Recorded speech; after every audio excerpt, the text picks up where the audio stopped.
Oke, salam sejahtera tuan-tuan dan puan-puan. Salam perpaduan kepada seluruh rakyat Malaysia. Oke, salam sejahtera. Satu berita saya mau kongsikan kepada Anda. Berita ini mungkin mengejutkan dan ramai rakyat Malaysia yang tertanya-tanya dengan sumber berita yang saya mau kongsikan kepada Anda sebentar lagi.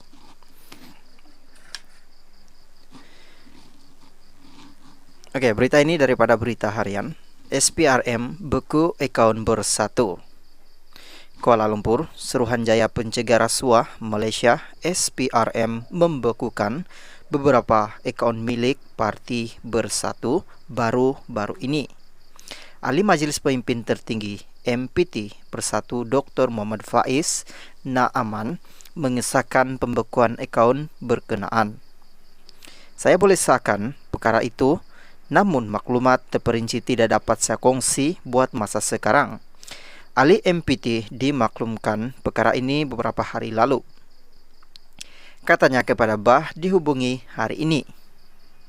Dr. Muhammad Faiz berkata beliau percaya pembekuan akaun bersatu itu ada kaitan dengan siasatan SPRM terhadap dana kerajaan RM92.5 bilion yang didakwa diseleweng oleh Kerajaan Perikatan Nasional PN ketika melaksanakan pelbagai piket rangsangan susulan pandemik COVID-19.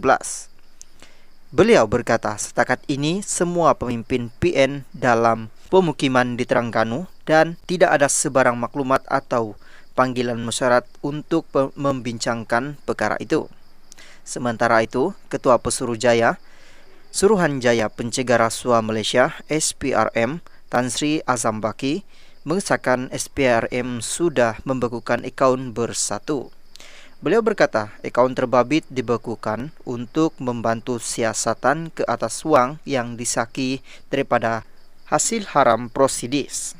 Siasatan sedang dijalankan mengikut Akta SPRM 2009 dan Akta Pencegah Pengubahan Wang Haram, Pencegah Pembiayaan, Kegenasan dan Hasil daripada Aktiviti Haram, katanya dalam kenyataan hari ini. Desember lalu, SPRM mengesahkan sudah menerima butiran berhubung pecahan dana piket rangsangan ekonomi yang dibelanjakan kerajaan pada 2020 dan 2021 berhubung pengurusan COVID-19 daripada Kementerian Keuangan.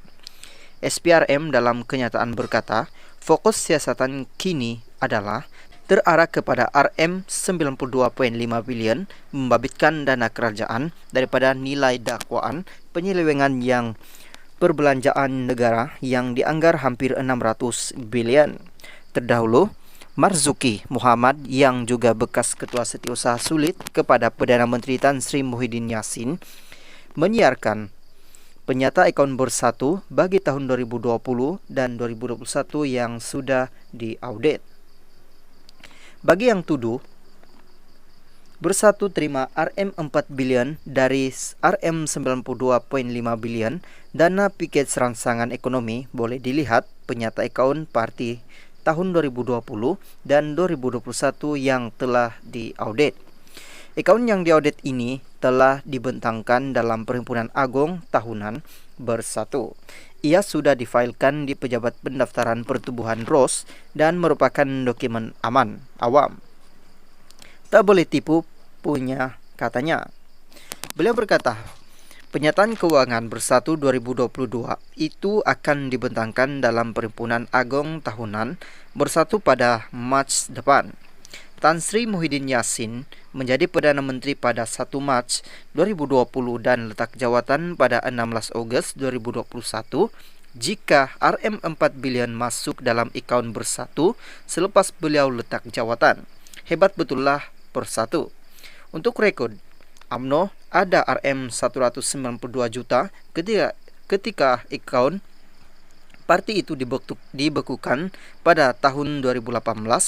Itu mungkin baki pembelanjaan PRU 14 baki ya tuan-tuan atau Lose Chen, katanya. Beliau juga berkata sekiranya akaun Bersatu diperiksa, akaun parti-parti lain seperti PKR dan DAP juga perlu dilakukan sedemikian. Oke, salam sejahtera tuan-tuan dan puan-puan. Salam perpaduan kepada seluruh rakyat Malaysia. Oke, salam sejahtera. Satu berita paling panas, paling mengejutkan, paling baik untuk KJ. Selepas KJ dipecat, ini yang berlaku kepada KJ. Berita ini juga saya petik daripada berita harian. TMJ tawar Khairi kerja. Kuala Lumpur, adakah bekas Menteri Belia dan Sukan Khairi Jamaluddin bakal menyertai klub bola sepak Johor Darul Takzim JDT? Persoalan itu bermain dalam pikiran peminat bola sepak tempatan susulan hantaran terbaru pemilik klub itu, Tengku Ismail Sultan Ibrahim, di laman Instagram miliknya hari ini. Menerusi hantaran di Instagram story miliknya, Tengku Ismail seakan memberi bayangan bahawa Khairi bakal menjadi ketua pegawai CEO JDT pada masa hadapan. Wah, baru saja Khairi dipecat, kini TMJ mahu Khairi menjadi pengurus bola sepak. Oh, boleh. Untunglah Khairi kalau dia setuju kan.